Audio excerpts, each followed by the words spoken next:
All right, thank you. Well, welcome to our webinar addressing the top 5 certification audit findings and how to prevent them. My name is Cassandra Prinz, and I'm part of the Inside Sales and Client Services Support team here at ISO Certifications Group. I'm joined by Oscar Combs, our President and Client Support Manager. Oscar has over 30 years experience with ISO standards and systems for organizations of all sizes and industries globally. He holds an MBA from the University of Houston and is himself a certified lead auditor. Oscar will be presenting, and afterward we will open the meeting up for questions and answers. Without further ado, Oscar. All right. Thank you, Cassandra. And thank you all for joining the webinar or listening to the webinar once the video is up. You know, we like doing these webinars because we feel like, you know, they help you really understand what ISO certification is all about. And today's topic is really focused on like the top 5 findings that we often see in certification audits. And so we're going to just kind of talk about that, the 5 most common certification audit findings and why do they happen? You know, it's very interesting. These are the top 5 findings, and they happen in a lot of different organizations of all industries. But why do they happen? You know, we're going to also talk about practical strategies to prevent these nonconformities before your next audit. You know, your audit is not the time to find these things. You should be finding them proactively. Then we're going to talk about how to strengthen your internal audit process, because the internal audit process is a way to find these things proactively so that when the certification auditor comes, that's not when we want to find it. And then simple ways to improve audit readiness and support continual improvement. You know, that's what this is all about, is continual improvement for your organization and for your management system. But before we get started, let's just talk a little bit about our company, ISO Certifications Group. We are an accredited certification body through International Accreditation Services. IAS is a signatory to the International Accreditation Forum, which is what allows your certification through us to be globally recognized. And we have to follow a lot of rules and guidelines when it comes to the accreditation. So that's one of the big benefits, of course. And we're also accredited with the Better Business Bureau. We have an A+ rating with the Better Business Bureau as well. And, you know, we operate on the core values of integrity, trust, and respect. Just imagine that, organization operating on integrity, trust, and respect, guys. Sometimes it's not so common as we think. So, but we're very proud of it, that, you know, we do the right thing. We want our clients to trust what we say and trust what we do, and we respect our clients. Core standards that we currently certify, ISO 9001, of course, quality management system, guys. We know that quality management system is all about our commitment to customer satisfaction and striving for operational excellence. We call that continual improvement. ISO 14001, environmental management certification, you know, for those organizations that are seeking to focus on sustainability and reducing your environmental impact. That's very important. We all see this. ISO 45001, for those organizations that want to make sure that your employees are safe, right? And the overall community, people visiting your site, health and safety, making sure that we have a safe working environment. We also offer 50,001 for environmental reduction as well. But, I would say these are the three most common. So that's why we're kind of focusing on those in this slide. Let's talk about, while we're here today, the findings, top 5 findings. Imagine that the first one is internal audit gaps. These are gaps in your internal audit process. Organizations are supposed to perform internal audits at least once a year. Some organizations do it more frequently than once a year. But, the internal audit process is not always seen, for one, as a process. The internal audit is a process that is, if you look at the Plan, Do, Check, Act, if you know quality, PDCA, the audit is the checking part, right? So, but we really, of course, should be focusing on planning and doing. And then the audit is the checking part. And then after checking, we take action. We act upon what we found, whether that's corrective action or hopefully other risk mitigation factors, things of this nature. But sometimes when we audit, auditors, the internal auditors, just kind of see the internal audit as a check the box exercise, right? Something that we have to do. Well, yes, you have to do it, but why are we doing it, right? We are trying to verify and check that our quality system or your health and safety or environmental system, that it's, for one, that our system is conforming with the specific standard, whether that's 9,001, 14,001, or 45,001. So we are checking for conformance, and then we are also checking for compliance. So conformance is that our system, our documentation is conforming with the standard. And then compliance is, are we following it? Are employees following it? Is management following it? Are our suppliers following our systems? So it's more than just a check the box. We are checking our conformance and we are checking our compliance. So how does this kind of present itself in an actual certification audit?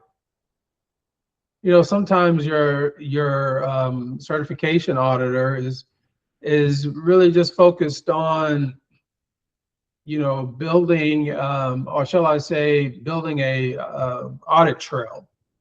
And the way we build audit trail is through looking at objective evidence, asking questions, things of this nature. So your auditor may say something like, can I see your 2 years of audit schedule, right?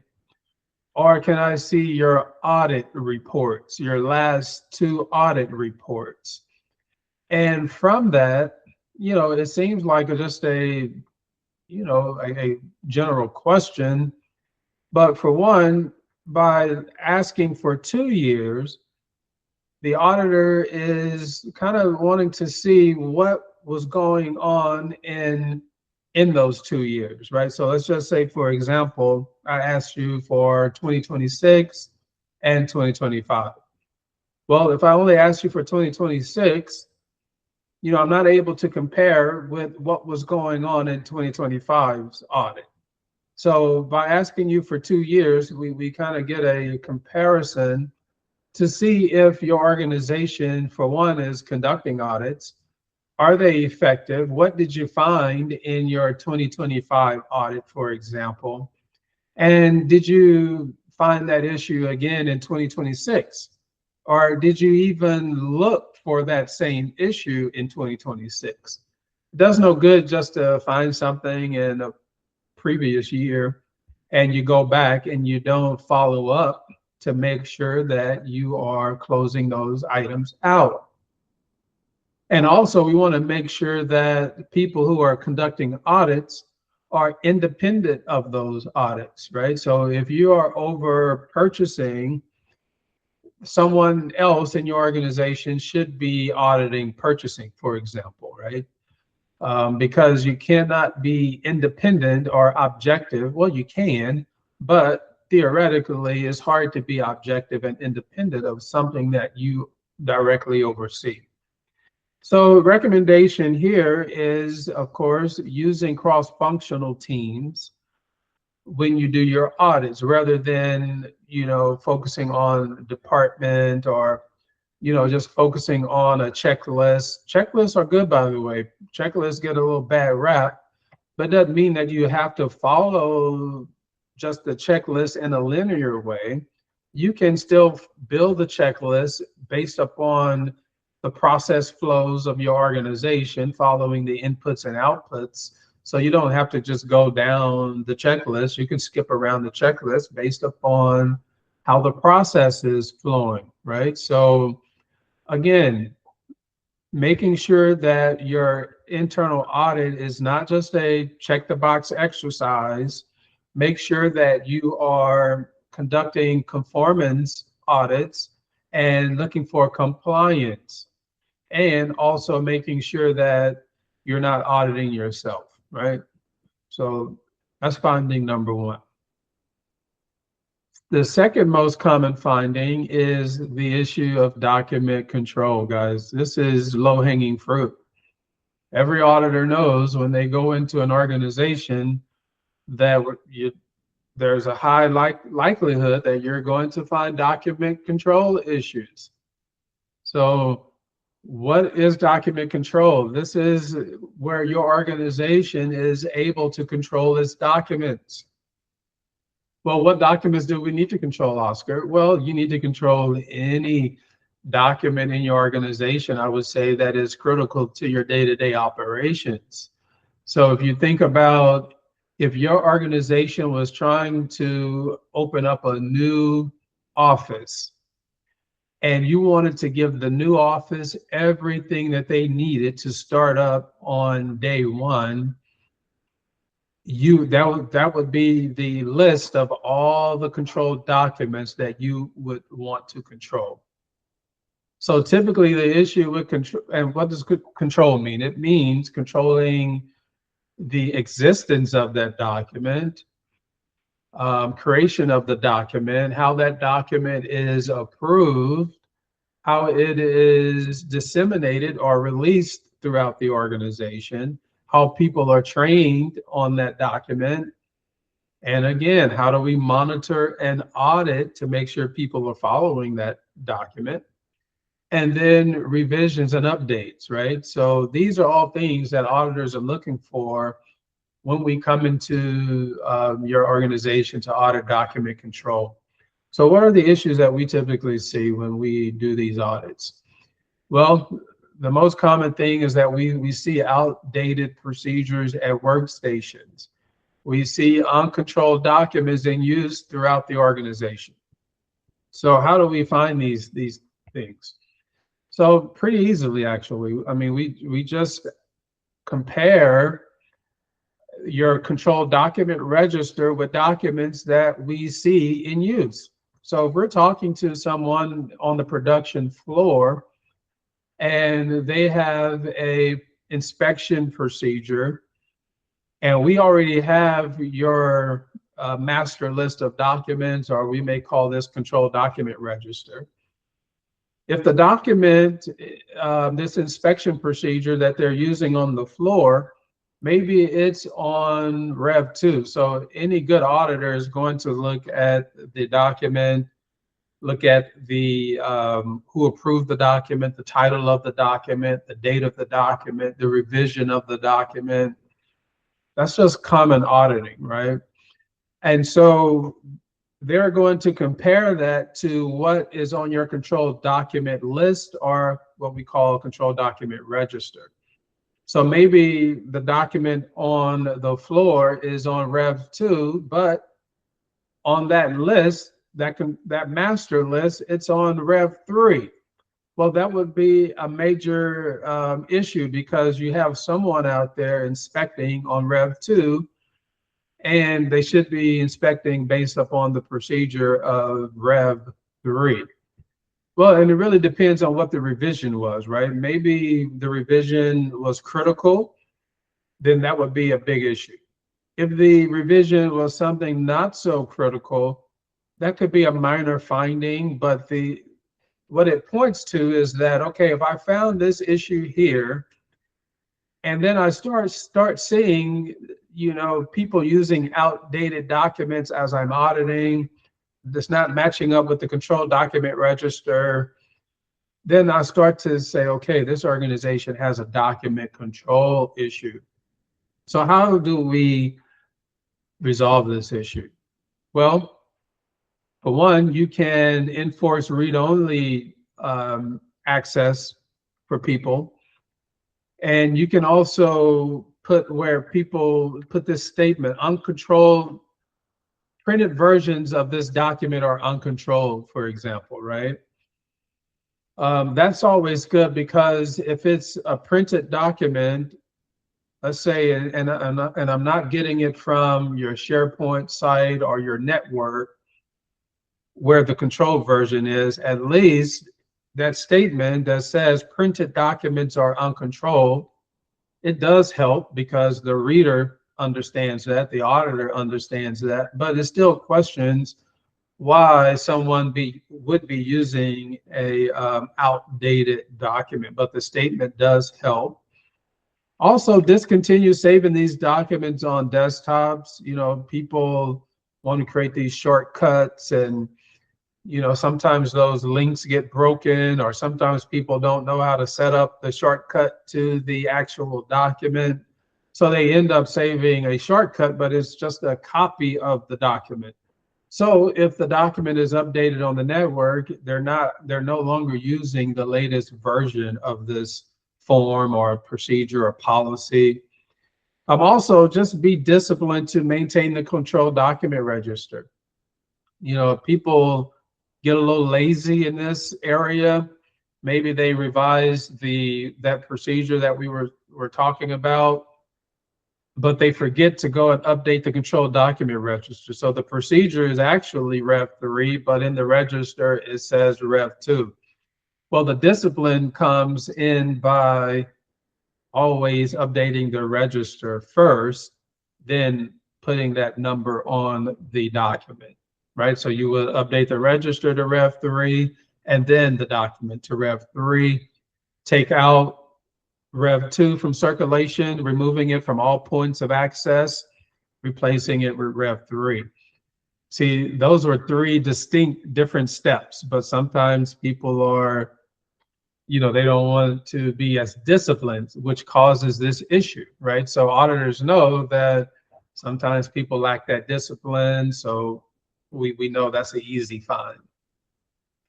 Finding number 3 is corrective actions. Corrective actions, or shall I say weak corrective actions. Meaning that if we have a nonconformity and we still have, we said that we've implemented corrective action, but the organization, the auditor comes back and still finds that same nonconformity issue happening again, well, that means the corrective action was weak. It wasn't effective. So what's going on here is that organizations are treating the symptoms, and they're not going down to the root causes of why they're having the nonconformity in the first place. We often see when we do these certification audits, well, we need to retrain the employee. Well, why wasn't the employee trained the first time, I guess, right? Or if they were trained initially, how did we determine that they were competent? Because now we have to retrain them, right? So is it retraining that we really need to do, or do we need to do something more effective? So how does an auditor kind of stumble up on this? Well, an auditor may look at all of your nonconformities and look at your corrective actions, let's say over a 12-month period, and still see the common issue happening. It may be a different project, a different customer, but still the same issue. And sometimes in the organization, the client is not able to see this trend because they see these things as isolated.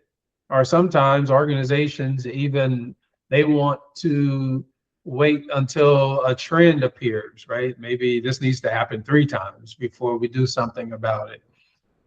Well, that's a weak corrective action if the nonconformity is recurring. So what do we want to do to resolve that? We want to use good tools like the 5 why technique, fishbone diagram, to help us get down to the root causes of these actual nonconformities that we're having. And then you want to follow up to make sure that the corrective action is actually effective. Like, are we still having this issue? Different customer, different client, different supplier, different employee, but still same issue. If that is the case, that means that your corrective actions are very weak and that they're not getting at the root cause of the nonconformity in the first place. Finding number 4 is competency gaps. Guys, this is very common because it kind of goes back to that other issue of retraining, right? Competency is someone's ability to apply training. So I could train someone all day, but if they're not able to apply the training, they're not competent, right? So how the issue here is that an auditor may find missing training records.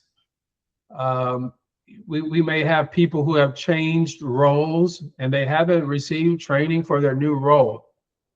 Maybe people are promoted. Well, just because you did role A good and now you're promoted to role B, it doesn't automatically mean that you don't need training for role B, right? How do you get training and become competent for the skills that you need for role B, right? So how does an auditor come across these things?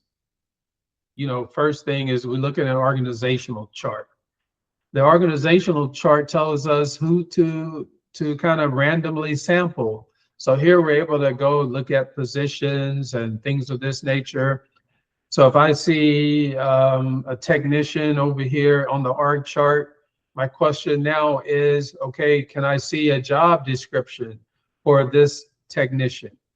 So the reason why I want to see the job description, because the job description now tells me all the competencies, the experience, skills, education that this people in this position should have. And then I want to see, okay, well, what kind of training did they get? So you got the org chart, you have the job description, and then I can match up the training this employee received based upon the job description. Does it match, right? So typically this is where we start to fall down, because we have a good org chart, we have a good employee list, the job description says all of the training that this person needs, and then we ask, well, can you show me records of this training, right? And this is where organizations often struggle here, producing those records of training or competency. So how can we resolve this issue? Well, you want to make sure that you're linking the job description to a training matrix, right? So you want to have a training matrix based upon all of the training that's required by each position, right? And then you want to make sure that you implement, like once you do the training, implement like competency tests or quizzes, things that a quick little multiple choice competency test, or could even be open-ended questions, something to demonstrate as a record that not only did this person receive training, but here I've shown you that they're competent as well. All right, let's go to number 5, which is our friend calibration.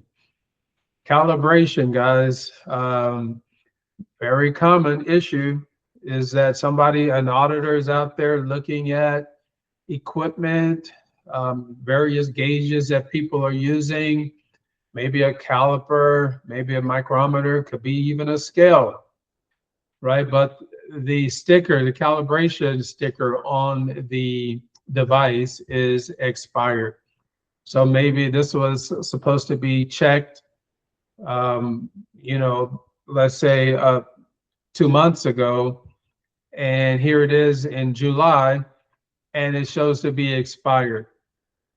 So that's a simple check. I just simply look at the tool or device that the employee is using and ask about the calibration status. Now, typically there should be a sticker because the standard requires that the person using the device is able to determine if it's calibrated. So that's typically done by putting a sticker on it.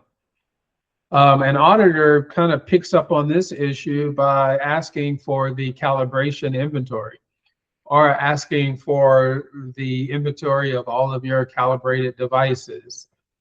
And just simply getting that inventory, and as I walk through and I see something, I check the inventory. Okay, is this on the inventory?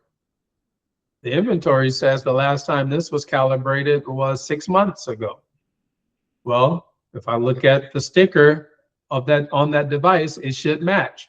And if it does match and someone is using something that should have been calibrated 6 months ago, that would be a major finding, right? Because how can we have faith that that device that that person is using is reading properly, right? That's the whole premise behind this. So some things that you can do to resolve this issue, of course, is to use color-coded status stickers. So green if things are good, red if it's expired. So someone trying to use it and the sticker is red, well, they know not to use it, and that device should go into a quarantine area until it's calibrated. You want to set up your reminders to be 30 to 60 days, maybe even 90 days prior to the expiration date, right? So that we can plan for calibration. So guys, these are the top 5 findings. We also kind of walked through the issue, kind of explained how an auditor would come across this issue and gave you some recommendations on how to address it. So maybe we have some questions. Cassandra, do we have any questions that I can answer? Yes, sir. We got some questions prior to the start of the meeting, so here we go. Why do you think so many organizations struggle with document control issues? That's a good question, because it's not AI, right? It's people. People are doing these things, and there's no robots involved. Maybe that's kind of why they're going to AI and robotics, because sometimes us as humans, we forget to do things, or maybe we get a little lazy, complacent.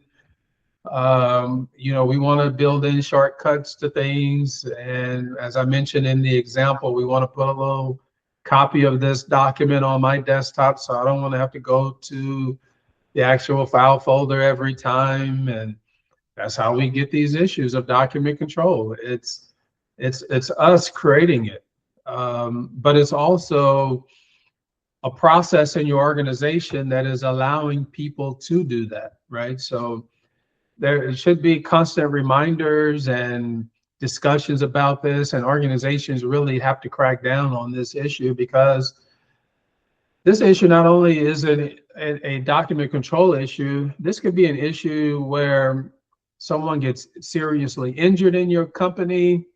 God forbid, someone has a fatality. The first thing that lawyer is going to ask for is the revision of the document that was in use at the time of the incident. And then that's where we run into these document control issues, and we don't want those issues, especially during a litigation concern. All right, any other questions? Yes, sir. Thank you. This one I think you addressed, but let's go ahead and touch on it again. Isn't the purpose of internal audits to check the boxes? Yes, that is the purpose of Audits, I would say on the surface level, yes, we are checking things, and in some cases we are checking boxes, but what I mentioned is that we're checking conformance, we're checking compliance that people are doing, what they should be doing as well. Because guess what, guys? People do what you check. If you don't check, people feel like, oh, it's not important. Nobody's never asked me about why I do this or why I do not do this, right? So it must not be important. So internal audits are way bigger than checking boxes, but at the end of the day, yeah, you are checking a box, I guess. Okay, thank you. Next is, what if we have a recurring nonconformity and retraining the employee hasn't resolved it? Okay, so that is a good question. So we have an issue where the employee may be the root cause of the issue. It's possible. It's not, that should not be our first go-to. Most of the time, it's going to be your process. I would say 80% of the time, it's the process. Just kind of think about a maze, right? If you build a confusing process and the employee is just trying to go through this confusing maze, well, is it the maze or is it the employee? Well, if it's the maze, that's a process issue that we need to resolve to make the process clearer and less confusing. Now, let's say we've done that, but the employee now has a clear path and still having the same issues. Well, then we may have an employee issue, or we could have a process issue of going all the way back to our hiring process. How does the employee get into your organization? How do we determine if they are qualified and competent in the first place? Right. So we have to go back and look at those hiring processes, the screening process. How do we determine people are qualified process? And then ultimately it could become an HR issue at that point. Okay. And still on the topic of employees, what is the difference between training and competency? Okay, I touched on that a little bit, but let's just be clear that training is providing information to someone to execute a skill, right? So information, so that they understand how to, I guess, execute a skill. And then competency is them actually executing the skill. Can they take the training, that information, apply it to actually execute the skill? That is the distinct difference of training and competency. Okay, thank you. And I see one more, and no questions in the chat. The last question I have is, what is the monitoring and measuring device that is found is for reference only? Let's see, let me ask that again. What is the monitoring and measuring device that is found is for reference only? A reference only, the old reference only excuse. We get that a lot when we do certification audits. Somebody's using in that example that I talked about calibration, I said, well, the sticker could be outdated. All right, so that would, on the surface, mean that if somebody's using a scale and the sticker on there says if it's outdated in regards to calibration, that it brings into the question that the readings of that scale, like, is it accurate, for example? And sometimes these numbers are very critical when it comes to shipping things, or, when it comes to your product functioning properly. Things have to weigh a certain weight, for example. We see this on planes all the time, right? I mean, these things are very critical. So an auditor may say, okay, well, this shows to be out of date. And then the person in the organization may say, well, we only use this as reference only. And it may have a label that says reference only on it.